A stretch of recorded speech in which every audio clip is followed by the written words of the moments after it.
If you think it's hard to change the lives of 10 people, change their lives forever, you're wrong. I saw it happen every day in Iraq and Afghanistan. A young Army officer makes a decision to go left instead of right down a road in Baghdad, and the 10 soldiers with him are saved from a close-in ambush. In Kandahar province, Afghanistan, a non-commissioned officer from the female engagement team senses that something isn't right and directs the infantry platoon away from a 500-pound IED, saving the lives of a dozen soldiers.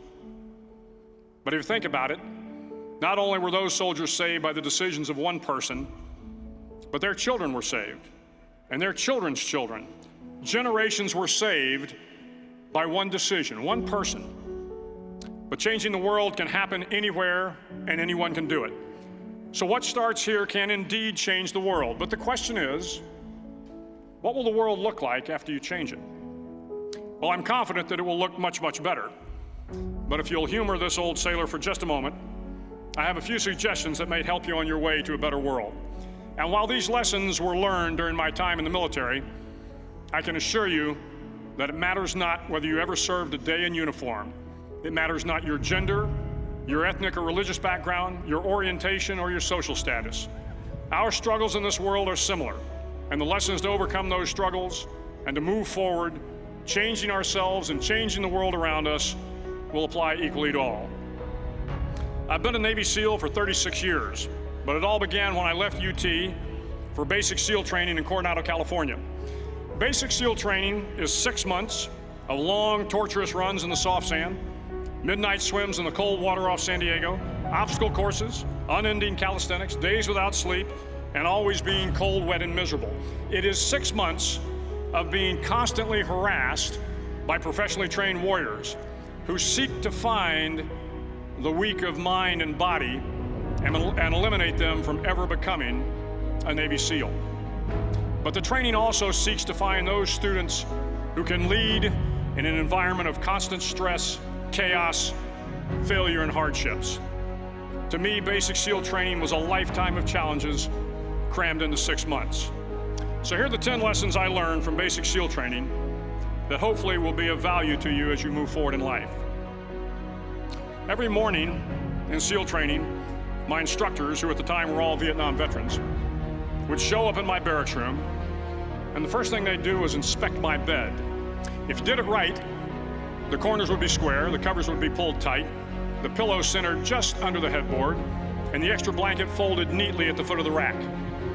It was a simple task, mundane at best, but every morning we were required to make our bed to perfection. It seemed a little ridiculous at the time, particularly in light of the fact that we were aspiring to be real warriors, tough, battle-hardened SEALs. But the wisdom of this simple act has been proven to me many times over. If you make your bed every morning, you will have accomplished the first task of the day. It will give you a small sense of pride, and it will encourage you to do another task, and another, and another. And by the end of the day, that one task completed will have turned into many tasks completed. Making your bed will also reinforce the fact that the little things in life matter.